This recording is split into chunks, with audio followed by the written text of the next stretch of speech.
என் அன்பு பிரியமான சகோதர சகோதரிகளே, யோவான் 8ஆம் அதிகாரம் 32ஆம் வசனத்தை வாசிக்க கேட்போம். சத்தியத்தையும் அறிவீர்கள், சத்தியம் உங்களை விடுதலையாக்கும்.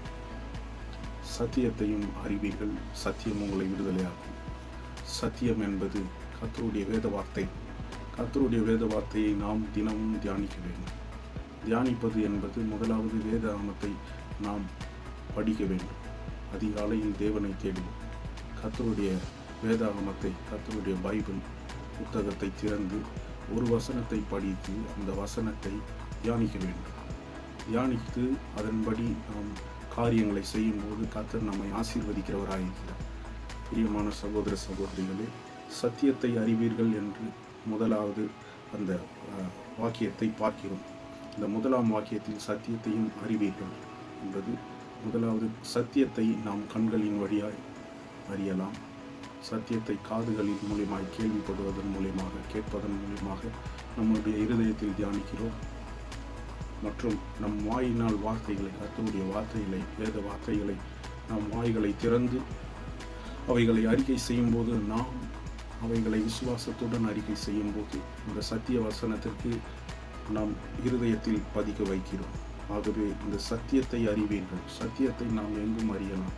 சத்தியத்தை முதலாவது நாம் எங்கு அறியலாம் என்றால் கர்த்தருடைய வேதாகமத்தில். கர்த்தருடைய வேதத்தை தினமும் படித்து அதை தியானித்து அதை நாம் ஒவ்வொரு நாளும் அதன்படி வாழ பிரயாசப்படும் பொழுது நாம் சத்தியத்தை அறிகிறவர்களாய் நாம் மாறுகிறோம்.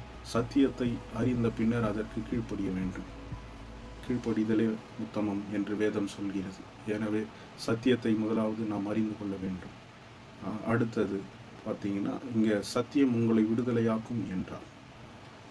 சத்தியத்தை நாம் அறியும் பொழுது கர்த்தருடைய வேதத்தில் உள்ள ரகசியங்களை, கர்த்தருடைய வேதத்தில் உள்ள வார்த்தைகளை, கர்த்தருடைய வேதத்தில் உள்ள வசனங்களை, எழுத்துக்களை நாம் தியானித்து அதன்படி நம்முடைய வாழ்க்கையை நடத்தும் பொழுது கர்த்தர் இந்த சத்தியத்தின் மூலியமாக நம்மை விடுதலையாக்குகிறார். குடும்ப பிரச்சனை, வியாதிகள், வறுமைகள், போராட்டங்கள், பிசாசின் பலவிதமான போராட்டங்கள், இப்படிப்பட்டதான உலக பிரகாரமான பிரச்சனைகள் மற்றும் ஆவிக்குரிய பிரச்சனைகள் மற்றும் தேவைகள் எல்லாவற்றையும் கர்த்தர் இந்த சத்தியத்தை அறிவதன் மூலியமாக நமக்கு ஒரு ஆசீர்வாதத்தை வைத்திருக்கிறார். ஆகவே சத்தியம் என்பது கர்த்தருடைய வார்த்தை. சத்தியம் என்பது இயேசு கிறிஸ்து. இயேசு இந்த உலகத்திற்கு வரும்போது, நானே வழி, சத்தியம், ஜீவன், என்னாலே அன்றி ஒருவனும் பிதாவின் இடத்தில் வரான் என்று சொல்லியபடி கர்த்தருடைய வார்த்தை தான் சத்தியம். வார்த்தையாய் வந்த தெய்வம் தான் இயேசு கிறிஸ்து. ஆகவே நம்மிடத்தில் கொடுக்கப்பட்ட கர்த்தருடைய வேதத்தை தினமும் தியானித்து அதை படித்து அதை நம் வாழ்க்கையில் அபியாசப்படுத்தும் பொழுது, செயல்முறைக்கு கொண்டு வரும்போது, தேவனாகிய கர்த்தர், பிதாவாகிய தெய்வம், குமாரனாகிய இயேசு கிறிஸ்து, பரிசுத்த ஆவியானவராகிய தேவன் நம்முடைய வாழ்க்கையில் தடைப்பட்ட எல்லா காரியங்களையும் நேர்த்தியாய் செய்து முடிக்க வல்லவராயிருக்கிறார். தேவனால் கூடாத காரியம் ஒன்றுமே இல்லை.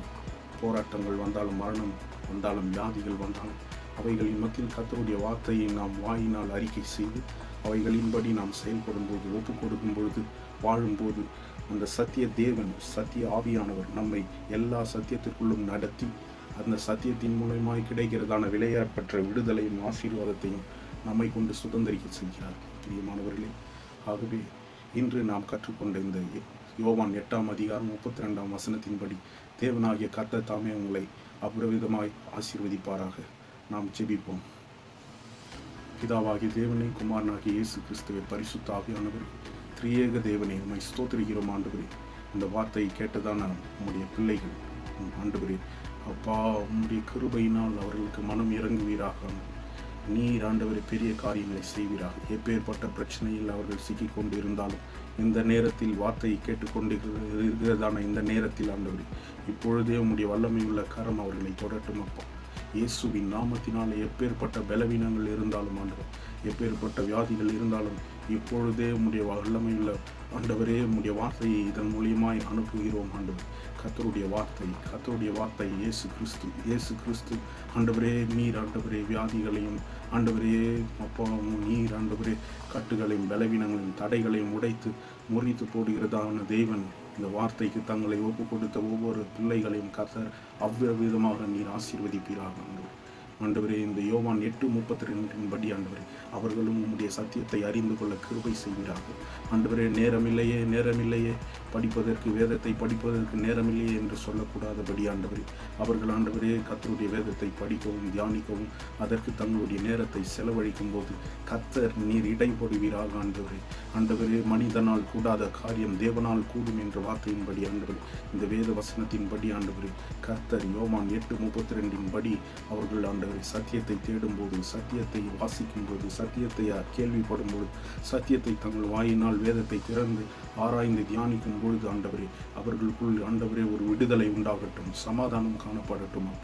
அப்பா, இதை கேட்டுக்கொண்டே இருக்கிற ஒவ்வொரு குடும்பத்திலையும் ஆண்டவரே, என்னென்ன தடைகள், பிரச்சனைகள், வியாதிகள் இருக்கிறது, இயேசுவின் நாமத்தினால் தங்களை இந்த சத்தியத்திற்கு ஒப்பு கொடுக்கும் பொழுது ஆண்டவரே, கர்த்தர் நீர் பெரிய மாற்றங்களை கொண்டு வருவீராக, ஆசீர்வாதத்தை கொண்டு வருவீராக.